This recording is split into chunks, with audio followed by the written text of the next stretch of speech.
اپنی نکلی ہوئی گندگی جو سمجھ گئے ہوں گے وہ کھانا حرام ہے، یہ رشوت کھانا بھی حرام ہے. تو یہ گندگیاں کائے کو کھاتے ہو یار؟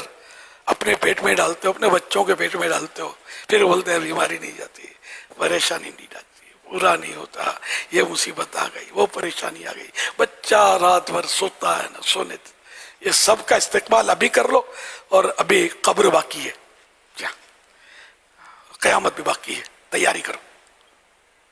ایسا نہ کرو، توبہ کرو، سچی توبہ کر کے رشوت سے جان چھڑا لو. دینے والے بھی بلا وجہ بعض اوقات دے رہے ہوتے ہیں، یہ بھی اپنا ہاتھ روک لیں. تو لینے والے کا باپ بھی کام کرے گا. جب سب نہیں دیں گے تو کام تو کرے گا، کہاں جائے گا ہر بات کے. لیکن دینے والوں نے بیچارے جو نہیں دینا چاہتے نا ان کو بھی پھنسا دیا. اللہ کرے دل میں اتر جائے میری بات.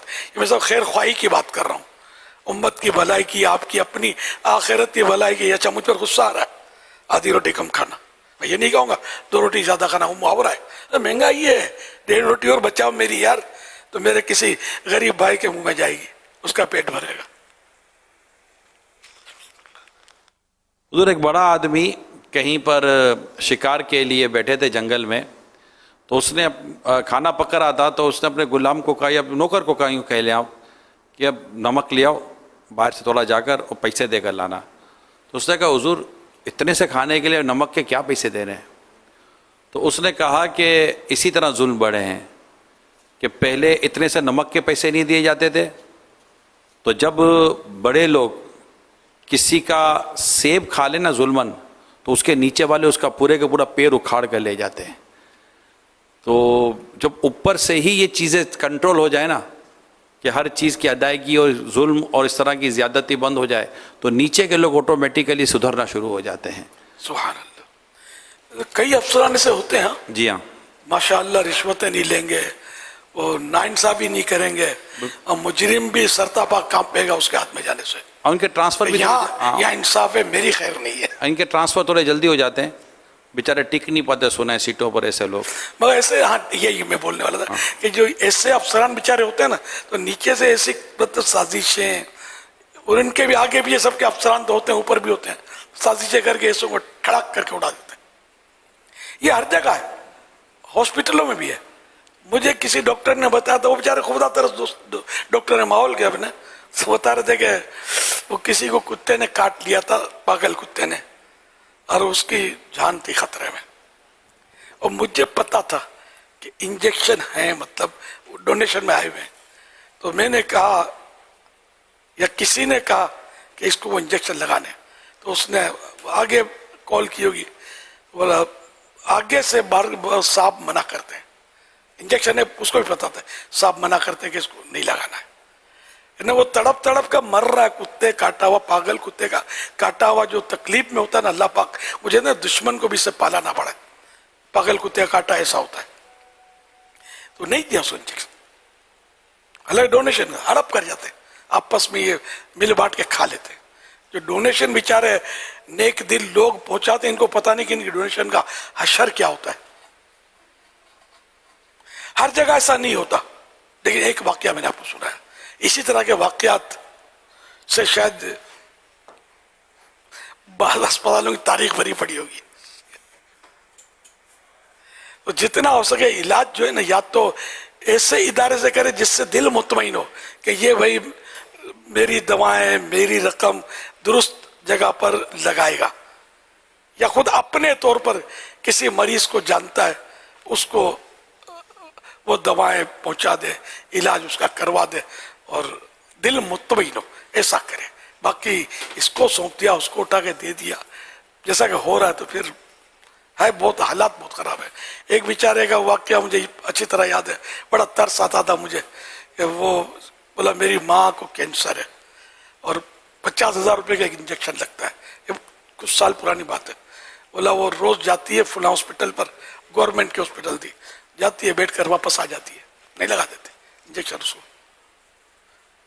حالانکہ ڈونیشن کے ہوتے ہیں انجیکشن، بہت کچھ ہوتا ہے. تو وہ بھی سورسوں سے لگتے ہوں گے یا پیسوں سے لگتے ہوں گے، خدا جانے کہاں رکے گی یہ قوم. بس یہ کہ کہیں ہم پر قہر نازل نہ ہو جائے. طرح طرح کی آفتیں بلائی آ ہی رہی نا. کبھی سیلاب آ رہے ہیں, کبھی ہواؤں کے جھکڑ چل رہے ہیں, بارشوں کی مقدار بڑھ گئی, کتنی تباہیاں.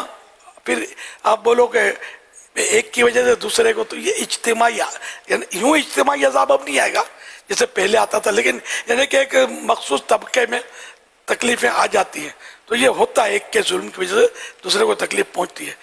میں بتاتا ہوں آپ کو, جیسے کہ میراث میں لکھا ہے کہ ظلم کی وجہ سے نہ بندہ بندے پر ظلم کر رہا ہے, گھونسلے میں بٹیریں مر جاتی ہیں, بٹیر پرندہ نام سنا ہوگا آپ نے, یہ مر جاتی ہیں. تو ان کے ظلم کی وجہ سے ان بٹیروں کا یہ حال ہوا.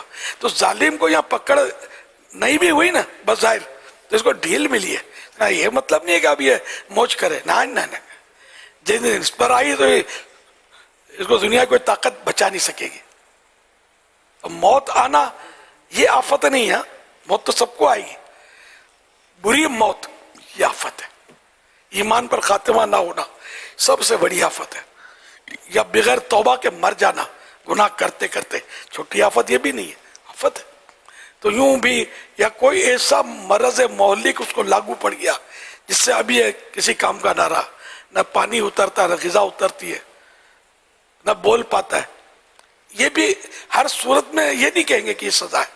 تو میں بتا رہا تھا کہ جیسے بھائی اس نے تک گناہ کیا اور تکلیف اتنے ساروں ہو گئی, تو یہ پھر سارے جو ہوتے ہیں نا جیسے زلزلے کے اس میں اس طرح کی روایتیں ہیں کہ لوگ جو مجموعی طور پر جب اس طرح مارے جاتے ہیں تو ان میں ہر ایک اپنی نیت پر اٹھتا ہے. جیسے بعض تو اپنے گناہ کی وجہ سے ہلاک ہوئے, ان کو سزا ملی, بعض ایسے نیکوکار بھی اس میں فوت ہوتے ہیں, تو وہ ان کو اس کا اجر ملے گا اور ان کے درجے بلند ہوں گے. موت تو برحق ہے, مرنا سب کو ہی ہے. تو یوں جو اچھے لوگ بھی اس میں مبتلا ہو جاتے ہیں تو بعض صورتوں میں ان کے درجے بلند اور ان کے فوائد ہیں, بعض صورتوں میں ان کو بھی سزا ہوتی ہے. جی ہاں, کہ یہ مطلب یا شیخ اپنی اپنی دیکھ والے ہوتے ہیں, دوسرے خود گناہ سے بچتے ہیں لیکن کو طاقت ہونے کے باوجود یہ گناہ سے نہیں روکتے. بیٹا گالی بک رہا ہے, باپ نیک نمازی ہے, تسبیح پھرا رہا ہے, اور اس میں اتنی قوت ہے کہ بیٹے کو گالی سے باز رکھ سکتا ہے, سمجھا سکتا ہے, نہیں سمجھاتا. بیٹا گناہ بھرا چینل دیکھ کر ڈرامہ دیکھ رہا ہے, ڈانس دیکھ رہا ہے, باپ نہیں دیکھتا, شریف آدمی نیک آدمی ہے, نہیں دیکھتا. کبھی بیٹا دیکھتا, اس کا دل میں درد ہوا کبھی باپ کو؟ اچھا بیٹا مانتا نہیں ہے, کبھی دل میں برا لگا آپ کو کہ یار یہ گناہ کا کام ہو رہا ہے؟ کیونکہ 3 درجے ہیں نا, یا تو ہاتھ سے روکے, ہاتھ سے روکنا حاکم کا کام, زبان سے روکے علماء کا کام, عوام کا کام یہ دل سے برا جانے. تو باپ بہرحال ایک طرح کا حاکم تو اپنی اولاد پر ہوتا ہے, تو اختیارات تو ہوتے ہیں کچھ نہ کچھ, لیکن یہ وہ حاکم نہیں جو کوڑے مارے گا یا پھانسی دے دے گا. لیکن یہ کہ باپ اولاد کو روک تو سکتا ہے نا, سمجھا تو سکتا ہے نا. تو کتنا سمجھا ہے, خالی بیٹا مت کرو, نہیں کرو ایسا, یہ نہیں. بنی اسرائیل کا واقعہ حدیث پاک میں بیان ہوا ہے کہ ایک پہلے عورتیں مرد ساتھ میں واز میں ہوتے تھے, تو ایک طرف مرد ہوں گے ایک طرف عورتیں ہوں گی, واز ہو رہا تھا ایک عالم صاحب کا. تو ان کے بیٹے نے وہ کسی عورت کو بری نظر سے دیکھا, عالم صاحب کے بیٹے نے. تو عالم صاحب دیکھ کر بیٹا صبر کرو, اتنا کہا. مزید یعنی کہ اس کو سختی سے سمجھائے نہیں, جیسا سمجھانا چاہیے وہ سمجھانے کے حقوق اس نے پورے نہیں کیے. تو اللہ پاک کی ناراضگی کا اظہار یوں ہوا کہ وہ جو واز کہہ رہا تھا عالم, وہ اپنے تخت سے گرا, ایک دم سے گرا, اور اس کے بعض ہڈیاں ٹوٹ گئی, اور اس کو کہا گیا کہ تیری نسل میں کبھی کوئی صدیق پیدا نہیں کیا جائے گا کہ اپنے بیٹے سے کہ وہ اللہ کا حق توڑ رہا ہے. اتنا ہی بس وہ ناراض ہونا تھا, اتنا ہی کہنا تھا بیٹا صبر کر. یعنی اس کو کما کو سمجھایا کیوں نہیں, روکا کیوں نہیں. تو یہ ایک مثال حدیث میں یہ واقعہ ہے, سمجھے. تو اب یہ کہ ہم جو کر رہے ہیں, جو لوگ غلطیاں کر رہے ہوتے ہیں, نمازوں میں غلطیاں کر رہے ہوتے ہیں, ایسی نماز میں غلطیاں کر رہے ہیں کہ نماز یا تو ہوتی نہیں ہے یا مکروہ تحریمی ہوتی ہے. اور ہمیں مسئلہ پتہ ہے, ہر ایک کو نہیں پتہ ہوتا لیکن ہمیں پتہ ہے. ہم نے یار یوں بیان نہیں ملا میرے کو موقع, تو ناراضی تو ہوتی ہے. میرے کو بیان کا موقع نہیں دیتے. حالانکہ یہ بیان کا موقع ملا 100% اخلاص کے ساتھ 100% شریعت کے مطابق بیان کیا, ایک مستحب ادا کیا. اسے نہ فرض ادا ہوا نہ واجب ادا ہوا, مستحب, سب آپ کا کام ہے. نہ کرتا کوئی گناہ نہیں تھا یہ بیان, ٹھیک ہے نا. لیکن اب تو 100% شریعت کے مطابق یہ بڑا مشکل ہو گیا بیان, اتنی معلومات ہی کہاں ہوتی ہے. اچھا, اور پھر اخلاص 100% ہو, یہ کہاں سے لائے؟ یہ کون سے بازار میں ملتا ہے؟ تو بازار مصطفیٰ کا سودا ہی ہے, اللہ عطا کر دے ہمیں, بغیر پیسوں کے مل جائے. میں ویسے ہی محبت میں کہہ رہا ہوں, تو سرکار کی نظر کرم ہوگی اللہ پاک کی رحمت سے, اللہ پاک رحمت کرے گا تو اخلاص ملے گا, ورنہ اخلاص کا تو پتہ ہی کوئی نہیں. خط میں لکھتے ہیں آپ کا مخلص کر کے سائن لکھتے ہیں, ارے بھائی مخلص بولتے ہیں کس کو ہے؟ تو مخلص بنا جا رہا ہے آپ کا مخلص, سب لکھتے ہیں چھوٹے بڑے عموماً. میرے کو اس سے تھوڑا سمجھ میں نہیں آتی یار اس کا دعویٰ. جو میں نے تو تصوف کتابوں میں یہاں تک لکھا ہے کہ جو اپنے آپ کو مخلص سمجھے نا, اس کے اخلاص کو بھی اخلاص کی ضرورت ہے. خیر, تو میں عرض کر رہا تھا کہ وہ سمجھانے کا حق ادا نہیں کیا, وہ گرا, ہڈیاں ٹوٹ گئی اس کی, اور ہم لوگ پر سزا نہیں مل رہی. بعض وقت ملتی ہوگی, ہم کو سمجھنی پڑتی ہوگی کہ اس کی وجہ سے فلاں بیماری ڈکلیئر ہو گئی, یا وہ فلاں رقم جو تھی وہ ہماری گم ہو گئی, نقصان ہو گیا وغیرہ. اللہ بہتر جانے, ہمیں سچکا نہیں پڑتا, سمجھنی پڑتی, ہم سمجھاتے نہیں ہیں. یعنی کہ نماز کی غلطی والے کو سمجھانے بیٹھ گئے, 5 منٹ میں ہم نے سمجھا دیا, اس میں ثواب ملے گا. اگر ظن غالب تھا کہ سمجھاؤں گا تو مان جائے گا, تب تو واجب تھا, اس کا ثواب ملے گا.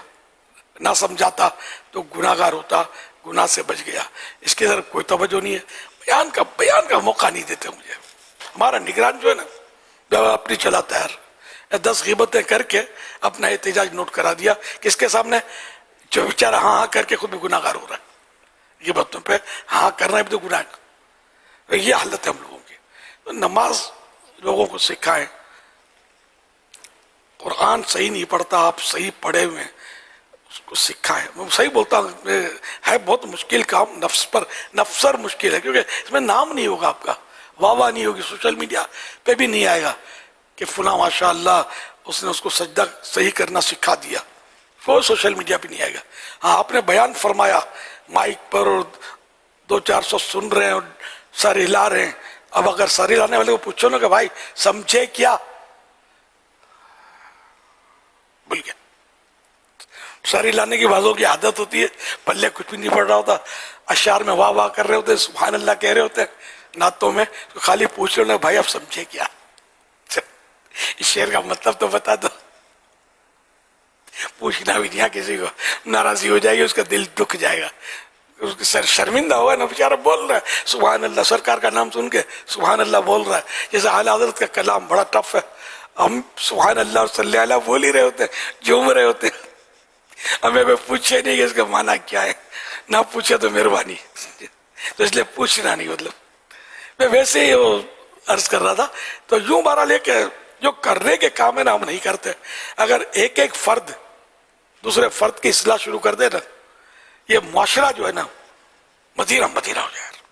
لیکن کوئی کسی کی نہیں کرتا, پانجی کرو تو سنجیدی ہے, یا شیخ اپنی اپنی دیکھ, مائک سب کو چاہیے, سوشل میڈیا پر لے کر بیٹھے ہوں گے اپنے بیانات, خطابات, یہ بن رہی ہے وہ بن رہی ہے, ادھر وائرل ہو رہی ہے, یہ شو پیس آیا تو یوں کھڑے ہو گئے بنانے کے لیے, ادھر کوئی گھنا درخت آ گیا تو یوں کھڑے ہو گئے بنانے کے لیے, وہ آگے بڑھا دیا.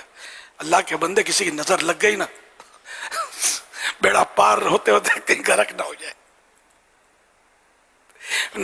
یہ نظر کے مواقع تو ہی ہے, شو پیس, تھوڑا اچھے لباس پہن کر, تھوڑا ٹپ ٹاپ کر کے, کنگا ونگا کر کے, داڑھی تو ہوتی نہیں عام طور پہ, کچھ بھی ٹپ ٹاپ کر کے جو یہ بناتے ہوتے نا اپنے ایک سے ایک پوز وائرل کر رہے ہوتے ہیں, نظر تو لگ سکتی ہے. ٹک ٹاک خطرہ ہے نظر لگنے کا. اور جو آپ کو تکلیف اور پریشانی ہے نا, یہ آپ کو سمجھ نہیں پڑتی. آپ سوشل میڈیا کو طلاق دے دو, 1 2 3 کر دو, ہو سکتا ہے آپ صحت مند ہو جائیں. اگر ایسا کر رہے ہیں تو اب مجھے بیان کرنا ہے, تو میں نے بھی وہ تیاری کرنی ہے اچھی طرح، نعت شریف پڑھنی ہے، تو مہندی لگاتا ہوں تو لال کروں گا، اور کوئی لگاتا ہوں تو اس رنگ کا کلر کروں گا، اور ٹھیک ٹھاک کر کے مطلب و ترکیب سے میں نعت پڑھنے آؤں گا. اچھا یہ کیوں میں نے کیا؟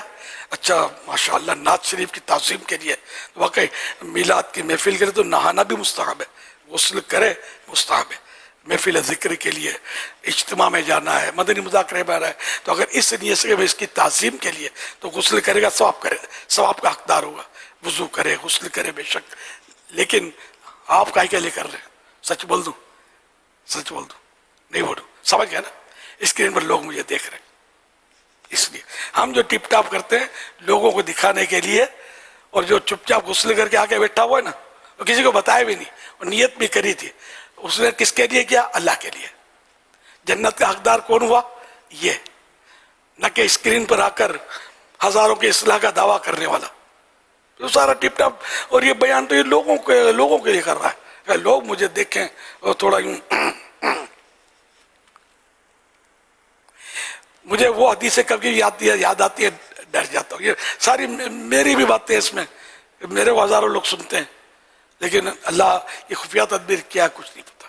حدیث سے موجود ہے کہ اللہ پاک اپنے دین کا کام اپنے فاجر بندوں سے بھی لے لیتا ہے. فاجر نافرمان، اپنے نافرمان بندوں سے بھی لے لیتا ہے، اور اس کا دین میں کوئی حصہ نہیں ہوتا.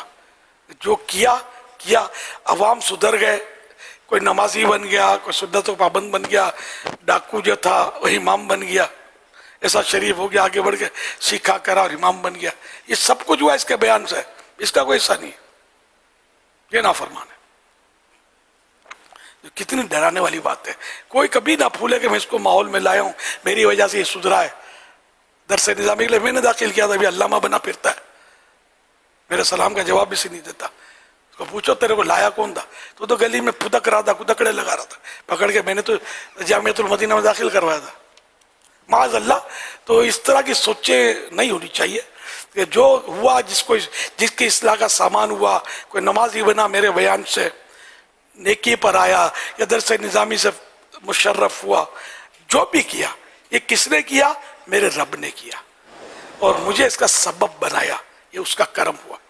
آدمی ڈرتا رہے کہ حقیقت میں تو کوئی ایسا آلہ نہ میرے پاس ہے نہ آپ کے پاس ہے جس سے میں یہ دیکھ سکوں کہ یہ اللہ کی بارگاہ میں پسند ہوا کہ نہیں ہوا، میرا یہ عمل کام آیا کہ نہیں آیا.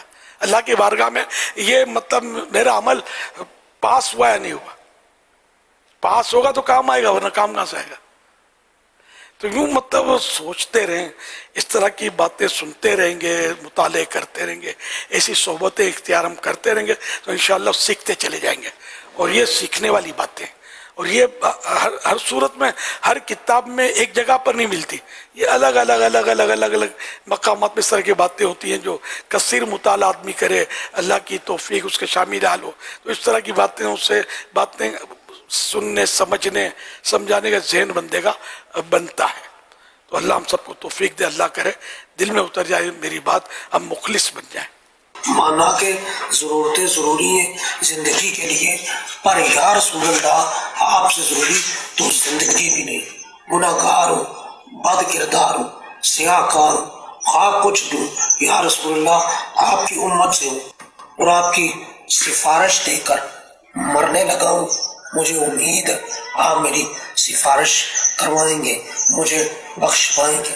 یا رسول اللہ انظر حالنا یا حبیب اللہ اذ قالنا اننی فی بحر غم مغرق اسجدی ساحل لنا اشقالا لا يمكن الثناء كما قال حقا بعد از خدا بزرگتور قصہ قبر میں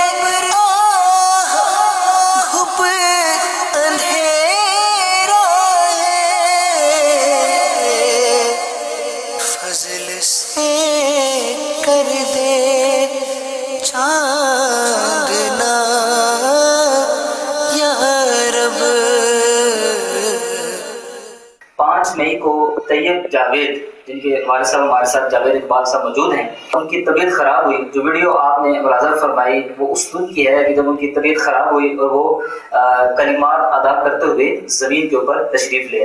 اس کے بعد ان کو ہاسپٹل لے جایا گیا، طبیعت ان کی سنبھل نہ سکی اور آپ کی وفات ہو گئی. طیب جاوید صاحب ایک نہایت ہی شریف انسان تھے، قاری بھی تھے اور ساتھ عالم دین تھے، دعوت اسلامی کے مدرسۃ المدینہ کے مدرس بھی تھے، اور الحمدللہ امیر علیہ سنت سے یہ مرید بھی تھے، اور ہر سال آپ مصلی بھی سنایا کرتے تھے.